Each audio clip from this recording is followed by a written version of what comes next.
రైతు భరోసాపై కొర్రీలు సరికాదు అంటున్నారు కేంద్ర మంత్రి బీజేపీ అధ్యక్షుడు కిషన్ రెడ్డి. ఎందుకంటే రైతు భరోసా కోసం మళ్లీ దరఖాస్తులు ఎందుకు చేసుకోవడం? అసలు కాంగ్రెస్ ప్రభుత్వం వచ్చినప్పటి నుంచి కూడా రైతు భరోసా పైన ఈ రభస ఎందుకు రోజురోజుకి పెరిగిపోతుందంటారు? విమర్శ చేయాలి కాబట్టి ప్రతిపక్షాలు ఏదో ఒక విమర్శ చేస్తున్నాయి. కేసీఆర్ తీసుకొచ్చినటువంటి రైతు భరోసా ఒక గొప్ప పథకం. వ్యవసాయ ఉత్పత్తి పెంచడంలో, రైతుల మీద రుణభారం తగ్గించడంలో, తర్వాత అప్పటికప్పుడు పెట్టుబడులు అనుకూలంగా ఉంచడంలో ఈ పథకం విజయం సాధిస్తుంది. అయితే రైతు భరోసా ఏ రాష్ట్రం ఇవ్వట్లే, తెలంగాణ మాత్రం ఇస్తుంది. తర్వాత అది కూడా రిచ్ కంట్రీస్, అమెరికా రైతుకయ్య ఖర్చులో 50% సబ్సిడీగా ఇస్తుంది. ఇస్తే కూడా అమెరికాలో రైతుల సంఖ్య 10 ఏళ్లలో 60 లక్షల నుంచి 20 లక్షలు పడిపోయింది. అంటే వ్యవసాయం అంత డిసడ్వాంటేజ్ పొజిషన్ ఉందనేది అర్థం. కాబట్టి మన రాష్ట్రంలో కూడా లేదా మన దేశంలో కూడా వ్యవసాయాన్ని కాపాడుకోవటానికి ప్రభుత్వాలు సబ్సిడీలు ఇచ్చి నిలబెట్టుకుంటున్నాయి. ప్రపంచంలో ఏ దేశమైనా అది చేస్తుంది, మన దేశంలో కూడా అదే చేస్తుంది. దాంట్లో భాగంగా తెలంగాణలో రైతు భరోసా రావటం అనేది గ్రేట్. అయితే కేసీఆర్ ఉన్నప్పుడు 5 ఏళ్లలో 82,000 కోట్లు ఇచ్చామని చెప్పేసి రోజు మనకు న్యూస్ వస్తుంది. అయితే 82,000 కోట్లలో సాగు చేయని భూములకు ఇచ్చిన 22,000 కోట్లు ఉంటాయనేది ఒక అంచనా. అంటే రియల్ ఎస్టేట్ చేసిన భూములు, కొండలు, గుట్టలు ఇటువంటి అన్నిటికి ఇచ్చారు.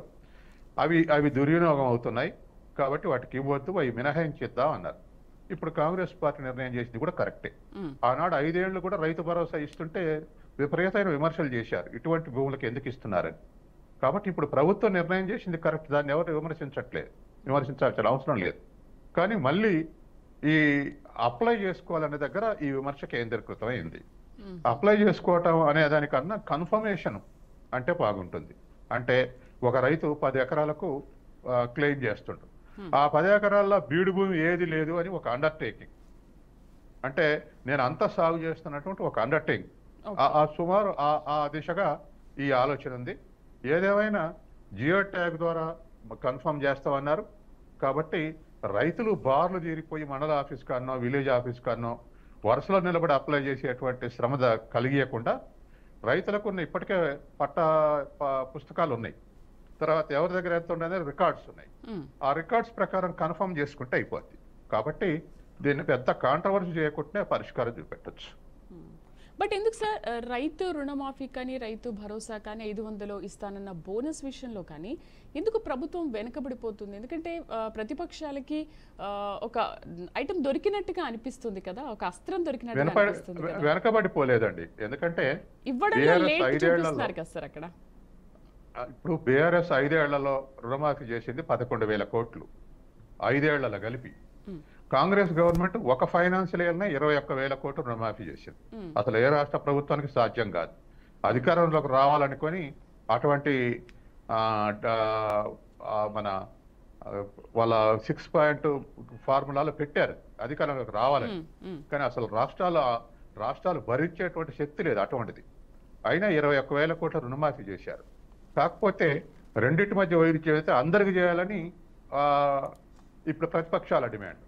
అందరికి చేస్తే 31,000 కోట్లు అవుతుంది. కాబట్టి ఎవరో కొంతమందిని మినహాయించారు, పెన్షనర్లు, ఉద్యోగస్తులు, తర్వాత కొంత ఎక్కువ ల్యాండ్ ఉన్నటువంటి వాళ్ళకు మినహాయించినట్టుంది. ఏదేమైనా ఇది రిలేటివ్ ప్రోగ్రామ్. అబ్సల్యూట్గా అనేటువంటిది అధికారాలు రావటానికి చేసినటువంటి పని తప్ప ఇంతగా భరించే శక్తి ఏ రాష్ట్రానికి లేదు. ఒకే ఫైనాన్షియల్ ఇయర్లో బీఆర్ఎస్ 5 ఏళ్లలో చేసినప్పుడు కూడా 5వ ఏట 1,00,000 మాఫీ దగ్గర 30% మంది అకౌంట్లో పడలేదు. కాబట్టి మొత్తం మీద స్టేట్ల మీద ఈ ప్రెషర్ ఉంది. సెంట్రల్ గవర్నమెంట్కి ఆ శక్తి ఉంది. అప్పుడు మన్మోహన్ సింగ్ హయాంలో 1,64,000 కోట్ల రుణమాఫీ చేశారు దేశవ్యాప్తంగా. అటువంటిది ఏదైనా సెంట్రల్ బ్యాంక్ ఆలోచిస్తే, సెంట్రల్ గవర్నమెంట్ ఆలోచిస్తే మంచిది. అట్లాగే ఇవాళ ఉన్నటువంటి రైతు భరోసా కూడా బీడు భూములకు మిగతా వాళ్ళకు ఇవ్వకపోయినా 6,000 నుంచి 7,500 పెంచారు కాబట్టి అదే కమిట్మెంట్ ఉంటుంది. సుమారు 7,500 కోట్ల కమిట్మెంట్ ఇవాళ రాష్ట్ర ప్రభుత్వం మీద ఉంటుంది.